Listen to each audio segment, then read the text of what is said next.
Hello, good morning, and welcome to this Dawn Busters Taste Challenge. We have two triple distilled blended Irish whiskeys. No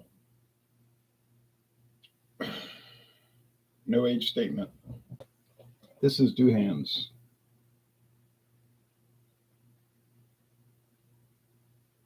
Triple distilled. It is aged and bottled in Ireland. Now, I think, can't prove it, but I think it is produced by Kilbeggan Distillery. I'll tell you the reasons I think that. It doesn't say the distillery, okay? But I have another bottle of a different brand of Irish whiskey that's a very similar, not the same, it's a clear bottle. This is green glass, but it's a similar bottle design, nearly identical, with the exact same cap design. Literally the exact same cap. Saying Irish whiskey, and then it has this kind of clover leaf design thing going on. And that one says on the bottle, Kilbeggan Distillery. Now, you might say, oh no, that's just a standard Irish whiskey cap. I don't, product of Ireland. I don't think that is the case. So I get the feeling this is from Kilbeggan Distillery, which is under the ownership of Beam Suntory, by the way. Yes. The competitor is the Busker, introduced in 2020. So this Douhans from 2018 and the Busker from 2020. Now it's aged in three types of casks: ex bourbon barrels, ex sherry wine barrels, and ex Marsala wine barrels. So triple cask, triple smooth.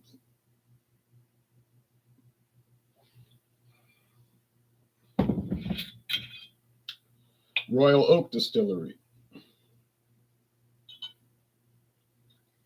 But if you look at the bottle carefully, it says Disaronno. So it's a Disaronno brand with a big liqueur company.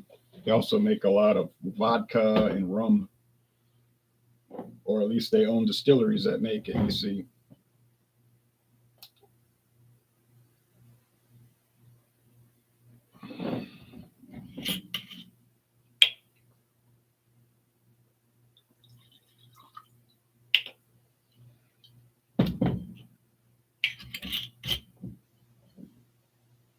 Now, Douhans paid $19.99 for it. That was the regular price. Then about a month later, Walmart dropped it to $9 to get it out the store. I could have saved $10, but I didn't know they were going to do that.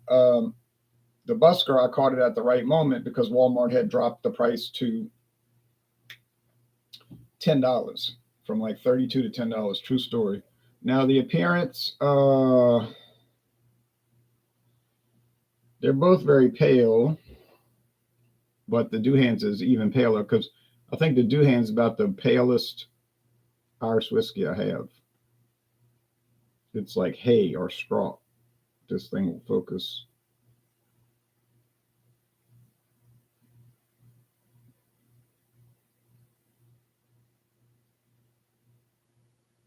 Yeah, you might notice how pale it is. And the Busker is pretty light, cloudy. Busker's pretty light. So daylight is coming in slowly. Every day that goes by, it's getting daylight earlier. So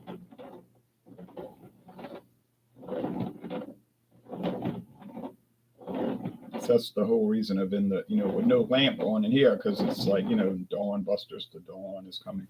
Okay.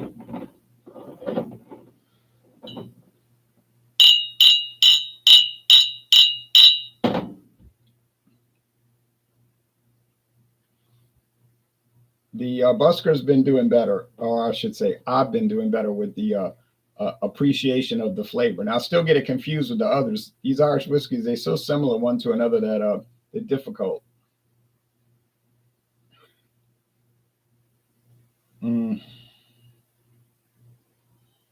It smells pungent, fermented grain, cereal grain, white bread dough type of thing. Yeah, mild.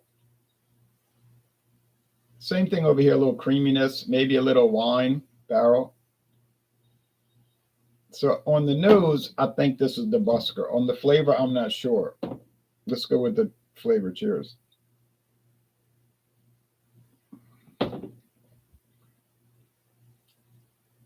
Yeah, bread dough, a little oak barrel. Now, if you look at the Kilbeggan website, the Kilbeggan brands use a different bottle. They use like a more bulbous bottle and that kind of thing. But these these skinny bulb neck bottles, that could be what they make for their non-Kilbeggan branded items, just other things like the two gingers that they bought from the original owner.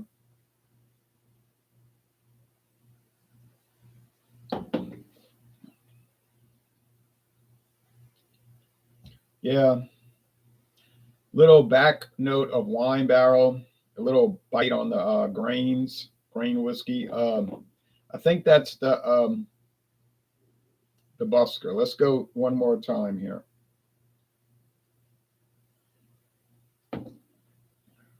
They're both sweet, but not sugary sweet like a lot of bourbons will be, Canadian whiskeys.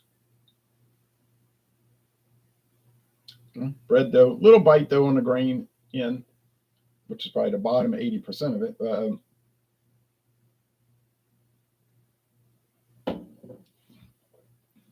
Probably 80% grain whiskey, 10% copper pot still whiskey, and 10% single malt whiskey. That's a guess. I bet I'm not too far off. Which one do I prefer? Well, I would say tie. I don't prefer one over the other. You probably, well, I don't know. That doesn't look too promising for the Busker, but you might have an easier time finding the Busker. I don't know where I would find it because, like I said, Walmart dumped both brands. They got rid of the Busker and they got rid of the Douhans. They still got a lot of Irish whiskey at Walmart, like Powers, I think, is one, and I never had that one. But I plan to buy.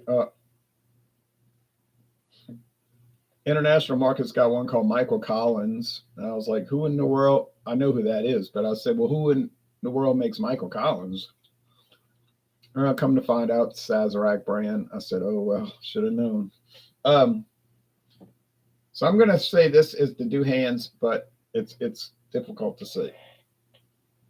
It is the Douhans. So I think the thing that gave it away was the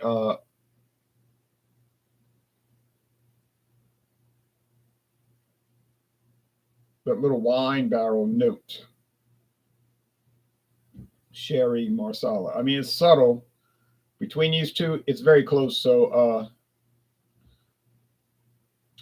not too prominent brands. So if not too many people watch, I'm not going to get my feelings hurt because no one forced me to do these two rather obscure brands.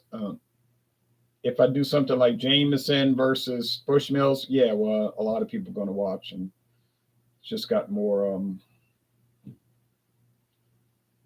Well, they have a bigger interest level. The interest level will be higher because the prominence of the brand is higher. It's not that the products are necessarily better. It's just that if you have something that's more well known, you're going to have more interest in it. That's the way it always seems to work out. So, yeah, well, they're both fine. Now, next time in a couple of days, then I think I'm going to take a break from these for about a week. But that's I do that from time to time. But I don't do it too much. But we got let's see what's coming up. I know I have the three Bushmills brands, the original white label, the Bushmills Black, and the Bushmills Red Bush, but which has changed the label. within the 6 years that it was produced. Bushmills redid all their labels.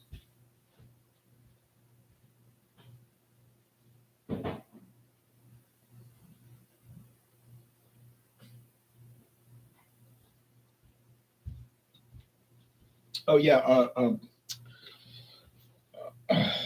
sorry about that. The two gingers, which is double distilled instead of triple distilled. They claim it's a better way to do it, probably just a cheaper way. But their owner, or the founder, I should say, he went into detail why he said it retains more flavor. And so after the break, meaning late next week, so like I say, a week off, then I still got the regular videos coming, that I record on my camera, on my webcam live videos. What am I going to say? Then we'll finish up the Irish and then get ready because we're going into single malt Scotch. I've got Glencullen 10-year, the Glencullen 10-year aged, which turns out was really nice on its own merits. Now, these things can break down. You do it on its own and it's like, oh, wow, this is great. Then you put it in the taste challenges and it bombs out. So that's always a possibility. And that could be why I got it for $20.99. But we're going to see, so we're going to do Glencullen against all the other single malts I have. And then it's on to blended Scotch, and that'll be White Horse. Yes. And then we'll be finished with whiskey and on to brandy. And I got some interesting brandy brands, but that's so many weeks away. It's no use mentioning it. All right. Well, thanks, y'all. Take care, and I'll see you soon.